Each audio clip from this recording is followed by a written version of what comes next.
Welcome to my channel SK knowledge class. दोस्तों, आज के इस वीडियो में आपको बताऊंगा क्लास 10 मॉडल पेपर का सवाल।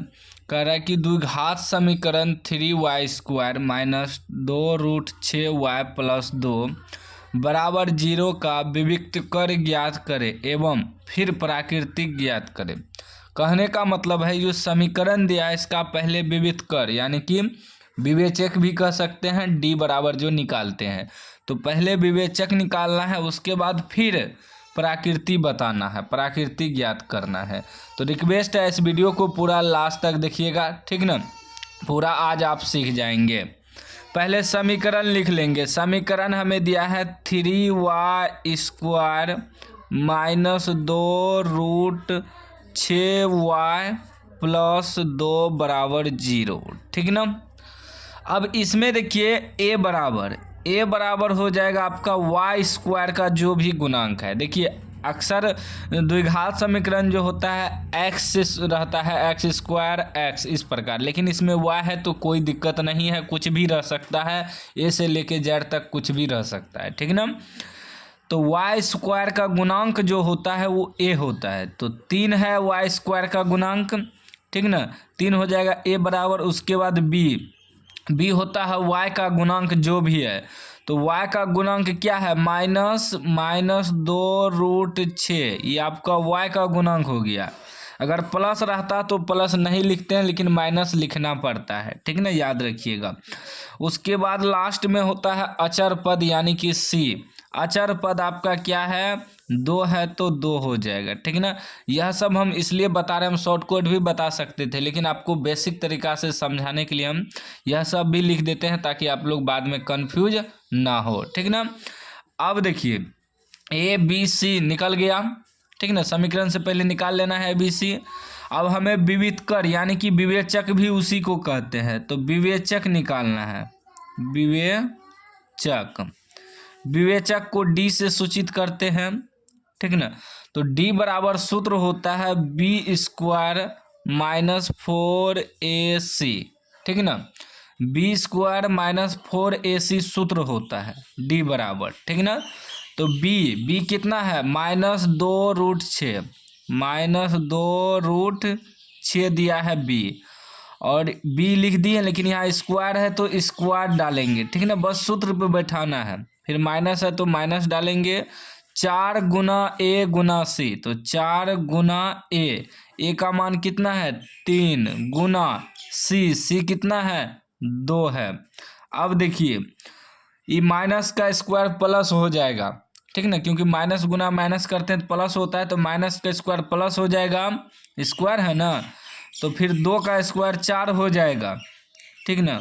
क्यों, देखिए 2 का स्क्वायर का मतलब क्या हुआ, ठीक ना, थोड़ा समझ लीजिए। -2 का स्क्वायर का मतलब हुआ -2 गुना -2, तो माइनस माइनस प्लस हो जाएगा, 2 दूनी 4 हो जाएगा। ये 2 का भी स्क्वायर है, √6 का भी स्क्वायर है, तो 6 का जब स्क्वायर करेंगे √6 का तो 6 आएगा, 4 से गुना 6 हो जाएगा, ठीक ना। क्यों, देखिए किसी भी संख्या का अगर रूठे से सेम गुना करेंगे तो रूट हट जाता है, 6 बच जाएगा, ठीक ना, ठीक ना। रूट गुना रूट हट जाता है 6। देखिए ऐसे समझिए, 6 के 36 होता है रूट में, लेकिन वर्गमूल 36 का 6 निकलेगा, तो इसीलिए डायरेक्ट समझिए कि √2 गुना √2 करेंगे तो 2 होगा, √3 गुना √3 करेंगे तो 3 होगा, √6 गुना 6 करेंगे तो 6 होगा, ठीक है ना। दोनों पे रूट होना चाहिए। अब आगे देखिए, फिर माइनस देंगे, 4 तिया 12, 12 दूनी 24, देखिए 6 चौके 24 घटा 24, क्या निकल गया 0, क्या निकला D बराबर 0, D बराबर हमें 0 मालूम हो गया। तो अब इसका देखिए, अब ये तो D निकल गया, विविक्त कर निकल गया, लेकिन कह रहा है फिर प्राकृति ज्ञात करें, इसी में प्राकृति भी बताना है। देखिए प्राकृति का सूत्र जो होता है, प्राकृति 3 गो होता है, 1 2 3, मात्र 3, यही तीनों अगर याद रहेगा तो आप पूरा सवाल बना सकते हैं। कहीं से भी आपको पूछ दे बोर्ड एग्जाम में, आप कहीं से भी आप बना लीजिएगा, बस ये तीनों प्राकृति याद रखना है।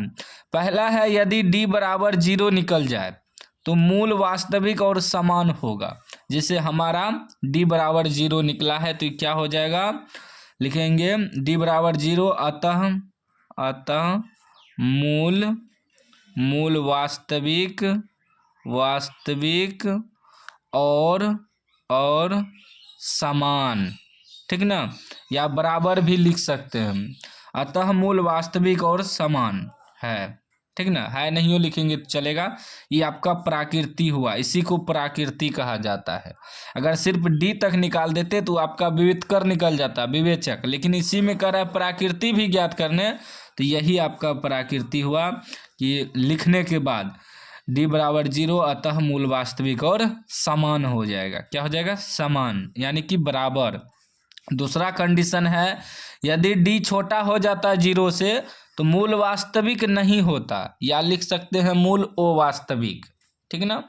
तीसरा कंडीशन है अगर d बड़ा हो जाता है 0 से तो मूल वास्तविक तो होता लेकिन असमान होता।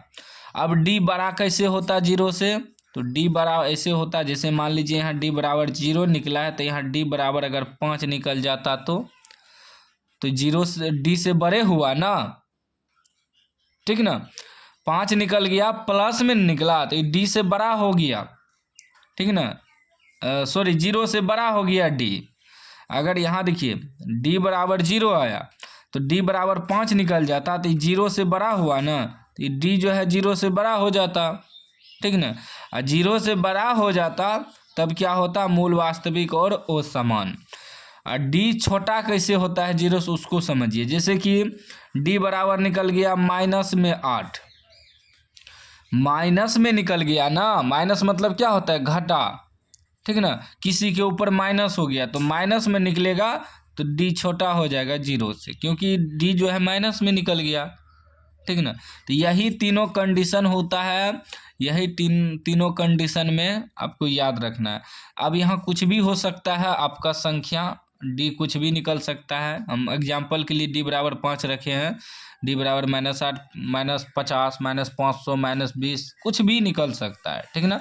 तीनों कंडीशन याद रखिएगा, सवाल बन जाएगा।